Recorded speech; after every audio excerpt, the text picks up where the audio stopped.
E para falar sobre a doença, como se prevenir, como evitá-la, eu convidei a dermatologista, a doutora Suzy Rabelo, que é uma bonitinha.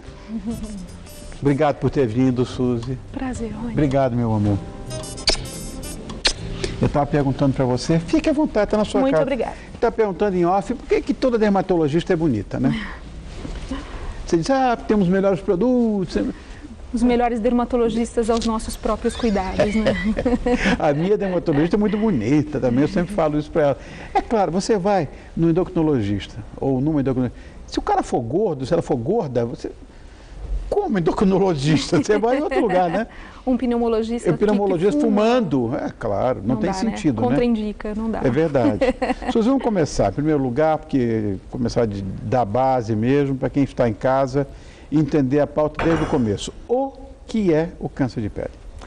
O câncer de pele é um crescimento anormal de uma lesão na pele. Então, é um crescimento anômalo. Qualquer câncer é um crescimento anômalo. Sem dúvida. Fizemos muitas pautas aqui sobre histologia, já falamos muito dessa história, mas parece que é uma coisa simplesinha e não é, né? Não, não é. Normalmente, a maior parte dos cânceres de pele, eles se originam realmente da pele.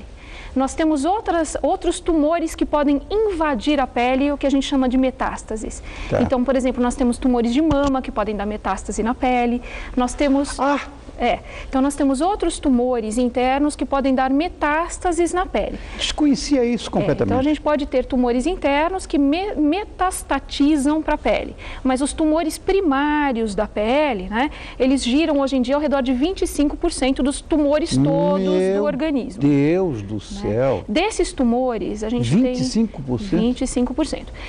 Desses tumores, a maior parte deles são os tumores que a gente chama de carcinomas basocelulares, que eles se originam de uma camada basal da epiderme, a camada mais baixa da superfície da epiderme. Tá. Eles são cerca de 72%.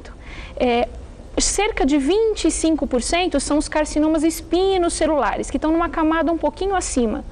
E, graças a Deus, mais raramente estão os melanomas, isso que eu ia perguntar, que são os tumores originários das células que dão cor à nossa pele, né? Esses tumores são tumores muito graves, né? São tumores que podem, sim, aí dar metástase para os nossos órgãos internos, né?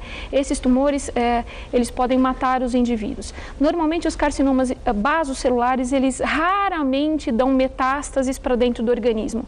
Eles podem ser muito agressivos no local. Então, você não operar, por exemplo, um carcinoma basocelular pode ter uma implicação de destruição local do tecido. Então, você deixar aquela estrutura lá, pode, por exemplo, uma lesão perto do olho, acabar invadindo a estrutura ocular. Tá. Um carcinoma espinocelular, ele pode dar metástase, mas muito menos do que um melanoma. Tá certo? Então, o risco de um espinocelular invadir o organismo é muito mais baixo do que o de um melanoma. Então, o tumor mais grave dos tumores originários da pele é o melanoma. Esse, sem dúvida, é o tumor mais grave da pele. Eu acho que nós temos até ilustração aqui na nossa produção. Tem ilustração do melanoma, ali está. Aí a figura do que a gente chama de uma mitose, né? Que seriam as divisões celulares, né? E aí a histologia do tumor, né? Mostrando aí a desagregação das células, né? O desarranjo das células do melanoma. Que coisa. Agora, existe uma sintomatologia específica? Como é que a gente pode identificar esses tumores? Porque você falou que o carcinoma é curável cirurgicamente. Cirurgicamente. Tá. Em geral, normalmente é um método de escolha. Tá. Né? Normalmente feridas que não se fecham. Então, isso eu estou falando dos carcinomas basoespinocelulares. Tá. Para os melanomas, são as pintas, né? Então, normalmente as pintas, essa pinta aí é bastante sugestiva de um melanoma. Então, as pintas que elas têm características diferentes das pintas habituais, que são regularzinhas, bonitinhas. Redondinhas. Isso que nós estamos vendo não é um aspecto... Aí tem várias fotos de lesões que são pintas que não são normais, né? Pintas que são malignas.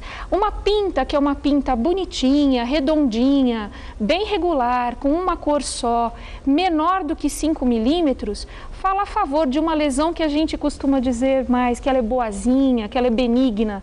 Uma pinta com mais de 5 milímetros, com mais de uma cor, borda irregular, que é o contorno da lesão de modo irregular, que a lesão ela tem um crescimento às vezes rápido, ou que ela estava boazinha e começa a sangrar ou coçar, que ela tem uma evolução diferente do habitual, chama atenção para a gente pensar num melanoma.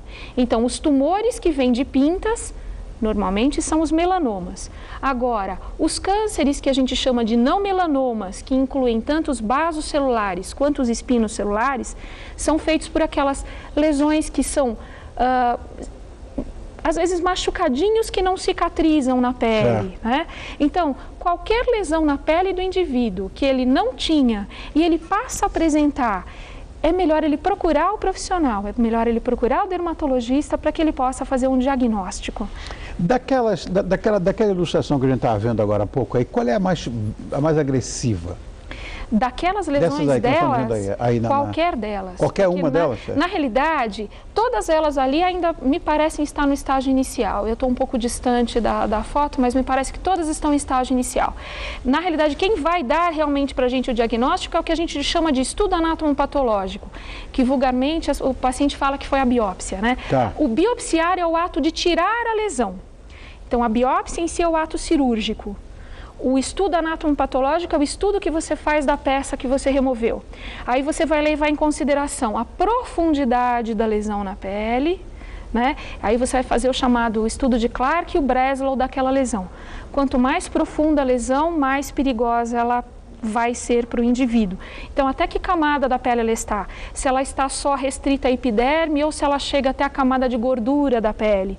E aí você leva em consideração outras coisas. Se, por exemplo, esse melanoma já invadiu o organismo e invadiu o que a gente chama de gânglios do organismo, né? Então, você vai levar uma série de coisas em consideração para poder ver o grau de gravidade. Um melanoma que ele é ulcerado, que ele está machucado, ele também tem pior prognóstico, que é um pior sinal para aquele indivíduo. Normalmente é um melanoma que já está pior no organismo daquela pessoa. Suzy, existe alguma, quer dizer, essa questão de faixa etária, isso é subjetivo ou, na verdade, existe essa coisa mesmo, de faixas etárias, mas de maior propensão? Existe. Normalmente os melanomas são tumores de indivíduos mais jovens. Jovens? Normalmente são tumores de indivíduos mais jovens, não exclusivos.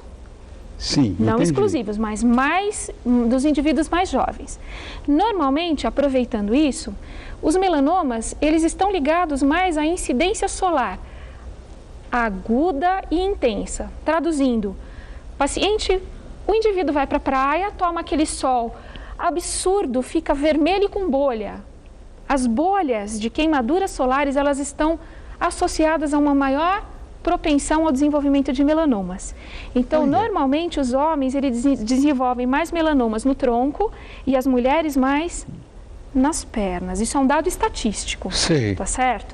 Então, isso acontece mais nos jovens por causa dessas exposições mais esporádicas e muito intensas, aquela coisa de nunca vai à praia, faz queimaduras solares. Vira um camarão, como a gente brinca. Vira um camarão. Tá. Agora, os carcinomas baso e espinocelulares, eles estão associados com aquelas exposições crônicas, como, por exemplo, as que a gente vê nos lavradores. Sei. O sol do dia a dia, por muitos anos, naquelas áreas expostas, por exemplo, braços, no colo, pescoço, orelhas e face. Lábios inferiores principalmente, porque o lábio superior, por uma questão de anatomia, ele é mais protegido. Então, normalmente, é o lábio inferior onde a gente faz câncer de pele. A gente tem mais sombra no lábio superior, porque a incidência do sol se faz mais no lábio inferior, né? Então, o câncer de pele não melanoma, baso e espinocelular, eles acontecem muito mais nos indivíduos mais idosos, acima dos 60 anos. Tá. Mas, às vezes, a gente eu já cheguei a pegar, por exemplo, no Hospital Bandeirantes, um indivíduo mais jovem com um carcinoma basocelular. Já peguei uma paciente ao redor dos 45, 50 anos. Uma paciente que teve, por exemplo, sol todo ano, uma incidência crônica com o seu câncer no colo, na área exposta. paciente bem mais jovem, mas em geral são essas as faixas etárias. O indivíduo ao redor dos 20, 30 anos fazendo melanoma e acima disso você tendo os pacientes com os carcinomas, os cânceres não melanomas. Você falou muito em sombra, por causa da sombra, deixa um monte de coisa aqui para a gente ver. Chapéus. Tem vários chapéus ali, ó, aqui. Vários chapéus, vários. Isso aqui é para a gente mostrar que tem certos chapéus que nos protegem e outros não. Esse aí, por exemplo. Esse chapéu aqui, a gente pode observar com o uso da lanterna que esse chapéu não deixa passar a luminosidade. Tá. Então eu estou usando a lanterninha. Vou mostrar aqui para o Pascoal. Aí, Pascoal. Estou usando a lanterninha, mas não passa a radiação. Passa. Aqui, ó, vendo? A luz do sol, ela faz parte de uma radiação, a luz ultravioleta faz parte de uma radiação que a gente não enxerga, mas eu estou usando uma luminosidade que a gente enxerga para provar que é muito difícil passar luz, tá? E esse aqui? Esse aqui, olha, nesta parte aqui, de cima do chapéu, a gente pode ver que passa. Aqui, ó. Passa. Tá vendo? Passa, então, ó. se eu for usar para um homem calvo, para proteger, ele não está protegido. Agora, na aba, que tem uma parte dupla de tecido, está protegido. Mas mesmo assim, olha lá, ó. Passa bastante. Incrível, né? Um chapéu de aba estreita vai proteger pouco o indivíduo. Exato. Porque quando a pessoa coloca, você colocando um chapéu desse na cabeça, você ainda continua recebendo radiação ultravioleta. Ali, ó. Tá vendo andando? Muito menos porque ele é um chapéu escuro. Tá. Esse chapéu claro vai passar mais. Ó, mas olha aqui. Olha aqui como passa mesmo, tá vendo? Ó. Esta aba aqui, olha, vai ser bastante protetiva. Mas o que ela tem de ruim? Ela permite uma incidência lateral da radiação. Que aqui não passa mesmo, não passa. Aqui na pala não abre, não passa. Agora aqui em cima passa. E a lateral do boné não protege. A lateral também, ó. Não, aqui na lateral. A lateral mesmo, não tem. A lateral, olha, não tem, né? Por ser uma aba curta, a lateral permite uma incidência superior da radiação ultravioleta. E a gente não deve esquecer que a areia reflete radiação. Sim. Então você está recebendo radiação da areia, da água do mar, né? Essa luvinha aqui, o que é? É para mostrar que os tecidos têm fator de proteção ultravioleta. Este aqui é um tecido, existem algumas marcas no mercado que tem proteção fator de proteção. Esse tecido tem fator de proteção 50. Olha! E o tecido, quanto mais escuro de poliéster, ele ajuda a proteger mais. Se a gente for ver com a lanterna... Quer que eu ponha por dentro? Passadinha, olha, ele não permite, se a gente estender, passa. Sim, não, se a gente não estende, não passa. Olha, não passa mesmo. Olha as nossas... Aí se apertar, aí ó, mas assim ó, o que interessa é isso. As nossas cangas de praia nem precisa testar, né? Não, isso aqui, imagina, ó, olha isso aqui, ó. Esta aqui é uma saída de praia, mas ela é um pouco mais eficiente do que a canga de praia habitual. Tá. O que é importante a gente saber, tecido de algodão e claro não protege praticamente nada. Tá, ó. Duplo, não adianta nada também. Um tecido de poliéster, vermelho, preto ou azul marinho protege muito mais do que tecido de algodão.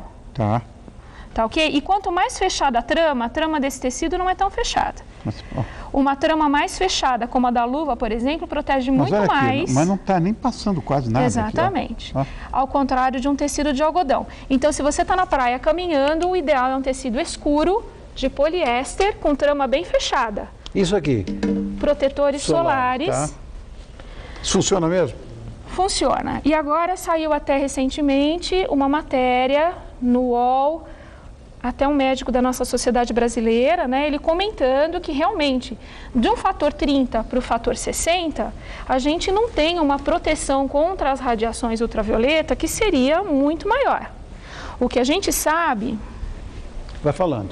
É que dos filtros de fator mais baixo para o fator mais alto, o que você consegue é ficar mais tempo exposto à radiação ultravioleta. Tá. E essa escova, o que acontece? A gente precisa se autoexaminar, né? Como assim? Como a gente consegue descobrir que a gente tem lesões novas aparecendo no corpo? A escova permite que a gente observe entre os fios de cabelo. Entendi. Couro cabeludo é a área também do surgimento de nevos, que é o nome científico das pintas, né? Então a gente está sujeito a desenvolver lesões também no couro cabeludo e nas áreas cobertas do nosso corpo. Essa história de que cor de pele também influencia, que só caucasiano que tem câncer, isso não é verdade não, né? Não é verdade, mas existe uma maior predisposição. Tá. Quanto mais clara a nossa pele, maior o risco, porque nós somos menos protegidos mesmo. E negócio de cigarro também? Cigarro e bebida alcoólica aumentam a chance de desenvolver carcinoma espinocelular em boca e não só na boca, na mucosa e também em aparelho digestivo. Mas tem tratamento para tudo isso? Principalmente para os cânceres de boca e mucosa ligados ao cigarro, a gravidade desses cânceres é muito maior. Agora, para os cânceres de pele, a precocidade do diagnóstico é fundamental. Então, qualquer lesão, procure o dermatologista para diagnóstico e tratamento adequados. Suzy, obrigado, meu amor. Nós estouramos a pauta, mas foi tão bacana, né? Falamos mais do que a gente devia, mas sempre sobra alguma coisinha.